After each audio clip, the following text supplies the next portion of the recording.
ውድ ቻናላችን ቤተሰቦች እንኳን ወደ ቻናላችን በደህና መጣችሁ። በትናንትናው ዕለት በተለያዩ ሊጎች ጨዋታዎች መደረጋቸውን ቀጥለው ነበረ። በእነዚህም እንግዲህ የተለያዩ ውጤቶችን መመዝገብ ችሏል። እናም በዛሬ ቆይታችንም እነዚህን ጨዋታዎች የምንመለከት ይሆናል። በዋነኝነት የእንግሊዝ ፕሪሚየር ሊግን ከዛ በተጨማሪም ግን በተለያዩ ሊጎች የተደረጉትን ጨዋታዎች ዋና ዋና የሚባሉትን ጨዋታዎች የምንመለከት ይሆናል። እስከ መጨረሻ ደቂቃ ድረስ አብራችሁ ቆይታችሁ እንድትከታተሉት በአክብሮት ጋብዛለሁ። ሰብስክራይብ፣ ላይክ፣ ሼር እያደረጋችሁ የቻናሉ ቤተሰብ እንድትሆኑም በአክብሮት እጠይቃለሁ። አሁን በቀጥታ ወደ ያስኩላችሁ ጉዳይ የማመራ ይሆናል። አብራችሁን ቆዩ። በመጀመሪያ የምንመለከተው በፈረንሳይ ሊግ የተደረጉትን ጨዋታዎች ይሆናል። በትናንትናው ዕለት 3 ጨዋታዎች ሲደረጉ ፓሪስ ኤፍሲ ከማርሴይ ጋር 2-2 በሆነ ውጤት የሚያጠናቀቅ ሲችሉ ሎሬንት ከኔንስ ጋር ባደረጉት ጨዋታ 2-1 ማሸነፍ ችሏል። እንደዚሁም ሞናኮ ሬንስን 4-0 በሆነ ውጤት ማሸነፍ ችሏል። በጀርመን ቡንደስሊጋ 6 ጨዋታዎች መደረግ ሲችሉ ኦግስበርግ ከሴንት ፖሊ ጋር ያደረጉትን ጨዋታ 2-1 ሲያሸንፉ ፍራንክፈርት በሜዳው በሌቨርኩሰን 3-1 በሆነ ውጤት ተሸንፏል። ሆፈኔም ዩኒየን በርሊንን 3-1 ሲያሸንፍ አርቢ ሌፕዚግ በሜንዝ 2-1 በሆነ ውጤት ሊሸነፍ ችሏል። ወርደር ብሬመን ከሞንችግላድባች ጋር ያደረጉትን ጨዋታ ደግሞ አንዳቻ በሆነ ውጤት ማጠናቀቅ ሲችሉ ባየር ሙኒክ ከሃምበርግ ጋር ያደረጉትን ጨዋታ 2-2 በሆነ አቻ ውጤት ማጠናቀቅ ችሏል። ኳሱን በመያዝ ደረጃ ባየር ሙኒኮች በጣም የተሻሉ ቡድን የነበሩት፣ ነገር ግን በሙከራ ደረጃ ወደፊት በሚሄድ ደረጃ ግን ተመጣጣኝ የሚባል ጨዋታ ነበረ የታየበት። ባየር ሙኒኮች እንግዲህ በዚህ ጨዋታ ላይ 72% ኳሱን መያዝ ችሎ ነበረ። እንደዚሁም 2.41 ኤክስጂ ማስመዝገብ ችሎ ነበረ። ሃምበርግ በበኩላቸው 2.25 ኤክስጂ አስመዝግቧል። በአጠቃላይ 14 ሙከራዎችን ሲያደርጉ ከነዚህ ውስጥም ደግሞ 4ቱ ኢላማውን የጠበቀ ሙከራ ነው የነበረው። ባየር ሙኒኮች በአንጻሩ 13 ሙከራዎችን ማድረግ ሲችሉ ከነዚህ 13 ሙከራዎች ደግሞ 7ቱ ኢላማቸውን የጠበቁ ሙከራ ነው የነበሩት። እንደዚሁም ደግሞ ትልቅ እድል በመፍጠርም ሁለቱም ተመሳሳይ 5 ትልልቅ እድሎችን መፍጠር ችሎ ነበረ። እንደዚሁም ሁለቱም 3 ትልልቅ የሚባሉ እድሎችንም መሳተም ችሏል። ባየር ሙኒኮች እንግዲህ ነጥብ መጣላቸውን ተከትለው ከተከታያቸው ከዶርትመንት ጋር የነበራቸውን የነጥብ ልዩነት ማስፋት የሚችሉበትን እድል ሳይጠቀሙበት ቀርቷል። በዚህ ሰዓት እንግዲህ ባየር ሙኒኮች ከ20 ጨዋታ 51 ነጥቦችን በመሰብሰብ አንደኛ ደረጃ ላይ ሲቀመጡ ቦሩሲያ ዶርትመንዶች ደግሞ በ19 ጨዋታ 42 ነጥብ በመሰብሰብ ሁለተኛ ደረጃ ላይ ተቀምጧል። ምናልባትም በዛሬው ዕለት የሚያደርጉትን ጨዋታ የሚያሸንፉ ከሆነ ከባየር ሙኒክ ጋር ያላቸው የነጥብ ልዩነትን ማጥበብ ይችላሉ። ወደ 6ም ዝቅ ማድረግ የሚችላሉና ለቦሩሲያ ዶርትመንድ ጥሩ የሚባል እድል ወይም ጥሩ የሚባል አጋጣሚም ያገኙም ይመስለኛል። ዛሬ እንግዲህ ቦሩሲያ ዶርትመንድ ምሽት 1 ሰዓት ተኩል ላይ ከዲኒየም ጋር የሚያደርጉት ጨዋታ አለ። በጣም ተጠባቂ የሚባል ጨዋታም ሆኗል። በዚህ ምክንያትም በሴሪኤ የተደረጉትን ጨዋታዎች ስንመለከት በትናንትናው ዕለት 3 ጨዋታዎች ሲደረጉ ፒዛ በሳሶሎ 3-1 ሲሸነፉ ናፖሊዎች ፊዮሬንቲናን 2-1 በሆነ ውጤት ማሸነፍ ችሏል።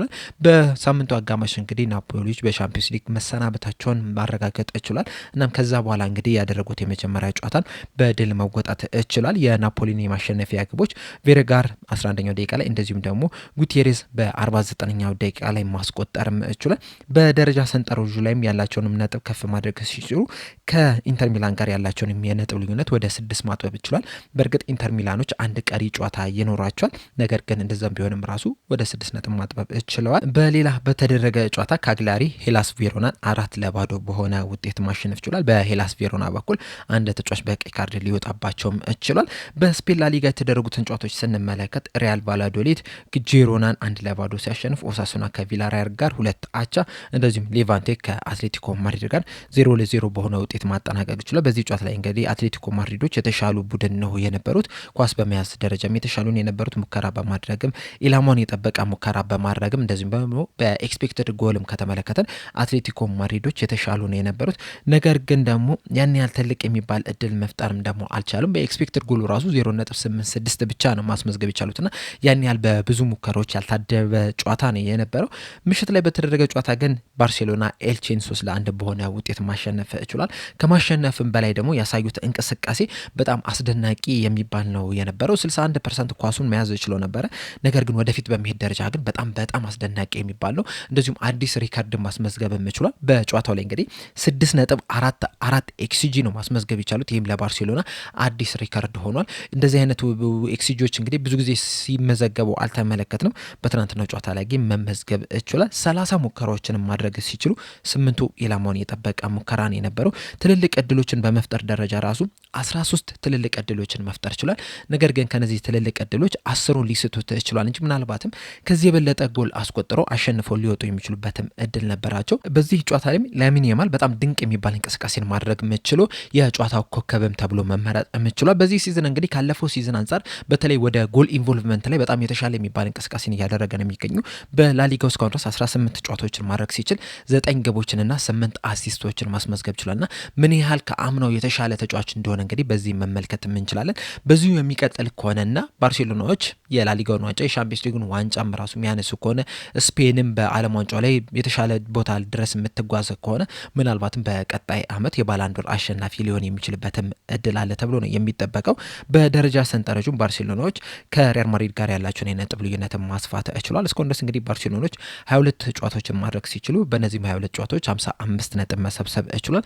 ሪያል ማድሪዶች በ21 ጨዋታ 51 ነጥቦችን መሰብሰብ ይቻሉትና የ4 ነጥብ ልዩነት ጋፕ መፈጠር ችሏል። ሪያል ማድሪዶች እንግዲህ በዛሬው ዕለት በላሊጋው የሚያደርጉት ጨዋታ አለ 10 ሰዓት ላይ ከሪያል ቫላካኖ ጋር የሚያደርጉት የሚገናኙ ሲሆኑ በዚህ ጨዋታ ላይ ነጥብ የሚጥሉ ከሆነ ባርሴሎናዎች ያላቸውን የነጥብ ልዩነት ማስፋት ይችላሉ። ነገር ግን ደግሞ ሪያል ማድሪድ የሚያሸንፍ ከሆነ ተመልሶ ወደ 1 ነጥብ ዝቅ የሚል ይሆናል። ወደ እንግሊዝ ፕሪሚየር ሊግ ወደ ተደረጉት ጨዋታዎች ስናቀና በትናንትናው ዕለት 5 ጨዋታዎች መደረግ ችሏል። አመሻሽ 12 ሰዓት ላይ 3 ጨዋታዎች ሲደረጉ ምሽት 2 ሰዓት ተኩል ላይ አንድ እንደዚሁ ምሽት 5 ሰዓት ላይ አንድ ጨዋታ መደረግ ችሏል። 12 ሰዓት ላይ በተደረጉ ጨዋታዎች ስንጀምር ብራይተን ከኤቨርተን ጋር ያደረጉትን ጨዋታ 1-1 በሆነ አቻ ውጤት ማጠናቀቅ ችሏል። በዚህ ጨዋታ ላይ 73ኛው ደቂቃ ላይ ፓስካል ግሮስ ባስቆጠራት ግብ ብራይተኖች ነበሩ 1-0 መምራት ችለው የነበሩት። ነገር ግን ደግሞ ለኤቨርተን 97ኛው ደቂቃ ላይ ቤቶ ባስቆጠራት ግብ አቻ በሆነ ውጤት ሊያጠናቀቁ ችሏል። ፓስካል ግሮስ እንግዲህ በዚህ የጃንዋሪ ዝውውር መስኮት ነው ወደ ብራይተን ሊመለስ የቻለው። ከዚህ ቀደም እንግዲህ ብራይተኖች ለቦሩሲያ ዶርትመንድ ሽጠውት ነበረ። አሁን ላይ ግን መልሰው ሊያስፈረሙት ችሏል።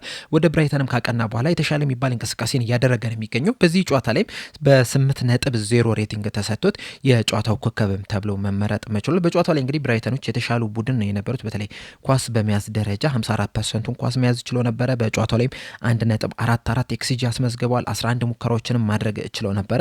ነገር ግን ደግሞ ኤቨርተኖች መጨረሻ ደቂቃ ላይ ባስቆጠራት ግብ አንዳቻ በሆነ ውጤት ሊያጠናቀቁ ችሏል። በሌላ በተደረገ ጨዋታ ወልቭስ በሜዳው በበርንማውዝ 2-0 በሆነ ውጤት ሊሸነፍ ችሏል። የበርንማውዝን የማሸነፊያ ግቦች ኩሩፒ በ33ኛው እንደዚሁም ደግሞ ስኮት በ91ኛው ደቂቃ ላይ ማስቆጠር ችሏል። በጨዋታው ላይ ተመጣጣኝ የሚባል ፉክክርን ነበረ መመልከት የቻልነው። የመጀመሪያው አጋማሽ ላይ በርንማውዞች በጣም የተሻሉ ቡድን የነበሩት፣ ሁለተኛው አጋማሽ ላይ ደግሞ ወልቭሶች በጣም የተሻሉ ቡድን የነበሩት። ምናልባትም ከዚህ ጨዋታ ላይ ቢያንስ እንኳን 1 ነጥብ ይዘው መውጣት ይገባቸው ነበረ። በኤክስፔክትድ ጎል ደረጃ ከተመለከትንም ተመጣጣኝ የሚባል ነበረ። ወልቭሶች 1.38 ሲያስመዘገቡ በርንማውዞች ደግሞ 1.36 ኤክስጂ ማስመዝገብ ችሏል። በሙከራ ደረጃ ሙሉ ለሙሉ ወልቭሶች የተሻሉ ነው የነበሩት። 17 ሙከራ አድርጓል። ከነዚህ 17 ሙከራዎች ደግሞ 7ቱ ኢላማቸውን የጠበቁ ነው የነበሩት። በርንማውዞች በበኩላቸው 9 ሙከራ ሲያደርጉ ከነዚህ ውስጥ 4ቱ ብቻ ናቸው ኢላማቸውን የጠበቀ ሙከራ መሆን የቻሉት። ትልልቅ እድሎችንም በመፍጠር ረገድም ራሱ በወልቭሶች የተሻሉ ነው የነበሩት። 4 ትልልቅ እድሎችን ፈጥረው ነበር። ነገር ግን 4ቱን መጠቀም አልቻሉም። በርንማውዞች በበኩላቸው 2 ትልልቅ እድሎችን ፈጥረው ከሁለቱ አንዷን ወደ ግብነት መቀየር ችሏልና ወልቭሶች በዚህ ጨዋታ ላይ ቢያንስ እንኳን አቻ ይገባቸው ነበረ። በዚህ ሰዓት እንግዲህ ወልቭሶች 8 ነጥብ በመሰብሰብ 20ኛ ደረጃ ላይ ነው የተቀመጡት። ምናልባት ይህንን ጨዋታ አሸንፈው ቢሆን ኖሮ ከበርንሌ ጋር የሚኖራቸውን የነጥብ ልዩነት ማጥበብ ይችሉ ነበረ። በተለይ ደግሞ የትናንትናን ጨዋታ ጨምሮ ያለፉትን 2 ጨዋታዎች ላይ መሸነፋቸውን ተከትሎ ከበርንሌ ጋር ማጥበብ የሚችሉበትን አጋጣሚ ሳይጠቀሙበት ቀርቷል። ከዛ በፊት እንግዲህ መነቃቃትን ተመልክተን ነበር። በተለይ ደግሞ ዌስትሃም 3-0 ያሸነፉበት ከኤቨርተንና ከኒውካስል ዩናይትድ ጋር አቻ የወጡበት ውጤት ለወልቭስ ለመነሳሳታቸው ትልቅ አስተዋጽኦ ነበረው። ነገር ግን ደግሞ ባለፉት 2 ጨዋታዎች በማንቸስተር ሲቲና በበርንማውዝ 2-0 በሆነ ተመሳሳይ ውጤት ሊሸነፉ ይችላልና ያ ደግሞ የመትረፍ እድላቸውን እንዲጠብባቸው አድርጓል። በሌላ ጨዋታ ሊድስ በሜዳው በአርሰናል 4-0 በሆነ ውጤት ሊሸነፍ ይችላል። በዚህ ጨዋታ እንግዲህ አርሰናሎች ሙሉ ለሙሉ ጨዋታውን መቆጣጠር ችለው ነበር። በተለይ በሙከራ ደረጃ አርሰናሎች የተሻሉ ነው የነበሩት። ኳሱን በመያዝ ደረጃ ተመጣጣኝ ነበር፣ 50% ነበረ መያዝ የቻሉት። ነገር ግን ወደፊት በመሄድ ደረጃ ግን አርሰናሎች በጣም የተሻሉ ነው የነበሩት። በጨዋታው ላይ እንግዲህ 2.19 ኤክስጂ ማስመዝገብ ችሏል። ሊድሶች በአንጻሩ 0.15 ኤክስጂ ብቻ ነው ማስመዝገብ የቻሉት። እንደዚሁም 14 ሙከራዎችን ማድረግ ሲችሉ 8 ደግሞ ኢላማውን የጠበቀ ሙከራ ማድረግ ችለው ነበረ አርሰናሎች። ሊድሶች በአንጻሩ 3 ሙከራን ያደረጉት አንዱ ብቻ ነው ኢላማውን የጠበቀ ሙከራ መሆን የቻለው። እንደዚሁም ደግሞ ትልልቅ እድሎችን በመፍጠር ረገድ ራሱ አርሰናሎች 6 ትልልቅ እድሎችን መፍጠር ችለው ነበረ። ከነዚህ 6ቱ ግን 5ቱን ሊስቱት ችሏል። ሊድሶች ግን ምንም አይነት ትልቅ እድል መፍጠር አልቻሉምና ወደፊት በመሄድ ደረጃ ስኬታማ የማጥቃት ሂደትን በማድረግ ደረጃ አርሰናሎች በጣም የተሻሉ ነው የነበሩት። ለአርሰናልም እንግዲህ ይህ ጨዋታ በጣም ወሳኝ የሚባል ነው። ምክንያቱም እንግዲህ ያለፉትን ጨዋታዎች በተደጋጋሚ ነጥብ ሲጥል መመልከትም እችልን ነበር። በተለይ ደግሞ በፕሪሚየር ሊግ ያደረጋቸውን ጨዋታዎች ስንመለከት ከማንቸስተር ዩናይትድ ጋር 3-2 በሆነ ውጤት ተሸንፏል። ከኖቲንጋም ፎረስት ጋር 0-0 በሆነ ውጤት ነው ያጠናቀቀው። ከዛ በፊትም ከሊቨርፑል ጋርም 0-0 በሆነ ውጤት ነበረ ማጠናቀቅ የቻሉና ከኋላ ላሉት ቡድኖች እድል ሰጥቷቸው ነበረ እንዲጠጉበት። በዚህ ሰዓት እንግዲህ ከሁለተኛና ሶስተኛ ደረጃ ላይ ከተቀመጡት ቡድኖች ጋር ያለውን የነጥብ ልዩነት ስንመለከት ከጨዋታው በፊት 4 ብቻ ነው የነበረው። ጨዋታውን ማሸነፋቸው ተከትሎ እንግዲህ ወደ 6 ሊያሳደጉት ችሏል። በተለይ ደግሞ ዛሬ አስቶን ቪላና ማንቸስተር ሲቲዎች ከባድ የሚባል ግጥሚያ ነው ያለባቸው። አስቶን ቪላ ከብሬንትፎርድ ጋር እንደዚሁ ደግሞ ማንቸስተር ሲቲ ከቶተናም ጋር ወሳኝ የሚባል ጨዋታ አላቸውና በእነዚህ ጨዋታዎች ላይ ነጥብ የሚጥሉ ከሆነ አርሰናሎች ያላቸውን የነጥብ ልዩነት ማስፋት ይችላሉና የትናንትናው ድል ለአርሰናል በጣም ወሳኝ የሚባል እድል ነው። በተለይ ደግሞ የፕሪሚየር ሊጉን ዋንጫ ለማንሳት እያደረጉት ያለውን ሂደት ላይ በጣም ከፍተኛ አስተዋጽኦ ነው የሚያደርግላቸውና ወደ አሸናፊነት መመለሳቸው ለተጫዋቹም ለደጋፊዎቹም ለአሰልጣኙም ጭምር ኮንፊደንሳቸው እንዲጨምር የራስ መተማመናቸው እንዲጨምር ያደርግላቸዋል ተብሎ ነው የሚጠበቀውና ወሳኝ ድል ማሳካት ችሏል። ምሽት ላይ የተደረጉትን ጨዋታዎች ስንመለከት ቼልሲ ዌስትሃምን 3-2 በሆነ ውጤት ማሸነፍ ችሏል። በዚህ ጨዋታ ላይ እንግዲህ ዌስትሃሞች ነበሩ ቦውን 7ኛው ደቂቃ ላይ እንደዚሁም ደግሞ ሰመርቪል 36ኛው ደቂቃ ላይ ባስቆጠሯቸው ግቦች 2-0 መምራት ተችሎ ነበር። ነገር ግን ሁለተኛው አጋማሽ እንደተጀመረ ቼልሲዎች በጣም ምርጥ የሚባል እንቅስቃሴን ማድረግ ችለው 3 ጎሎችንም አስቆጠረው አሸንፈው ሊወጡ ችሏል። የቼልሲን የማሸነፊያ ግቦች ስንመለከታቸው ጆ ፔድሮ 57ኛው ደቂቃ ላይ፣ ኩኩሬላ 70ኛው ደቂቃ ላይ እንደዚሁም ደግሞ 92ኛው ደቂቃ ላይ ፈርናንዴስ ከመረብ ማሳረፍ ችሏልና በዚህም ምክንያትም እንግዲህ ቼልሲዎች 3-2 በሆነ ውጤት ሊያሸንፉ ችሏል።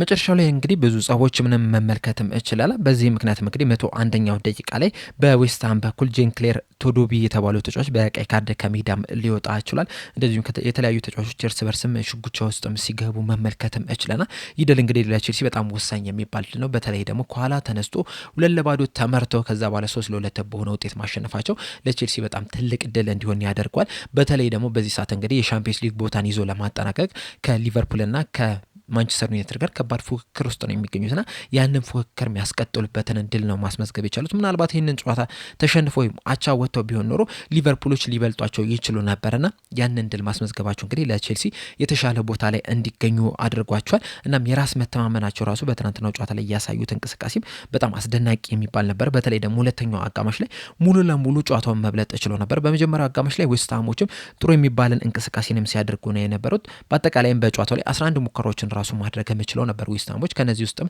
6ቱ ኢላማውን የጠበቀ ሙከራ ነው የነበሩት።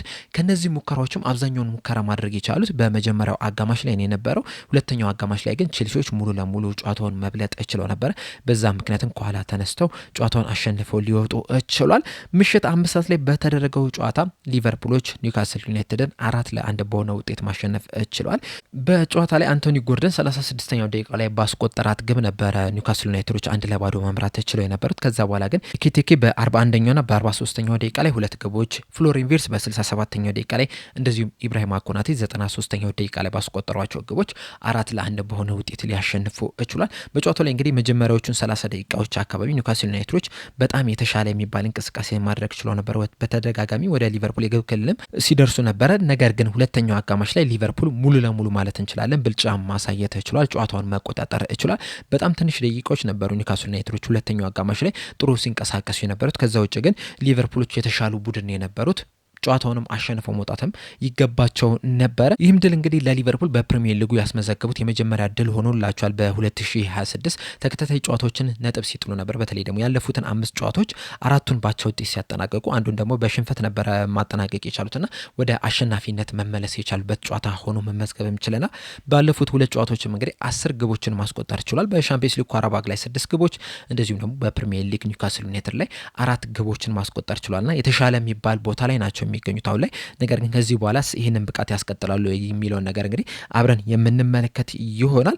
በትናንትናው ዕለት የተደረጉ ጨዋታዎች እንግዲህ እነዚህን ይመስላሉ። በዛሬው ዕለትም የተለያዩ ጨዋታዎች ይደረጋሉ። እነዚህን ስንጠቁም በፕሪሚየር ሊጉ 4 ጨዋታዎች ሲደረጉ አስቶን ቪላ ከብሬንትፎርድ፣ ማንቸስተር ዩናይትድ ከፉልሃም፣ ኖቲንጋም ፎረስት ከክሪስታል ፓላስ 11 ሰዓት ላይ ሲደረግ ምሽት 1 ሰዓት ተኩል ላይ ቶተናም ከማንቸስተር ሲቲ የሚገናኙ ይሆናል።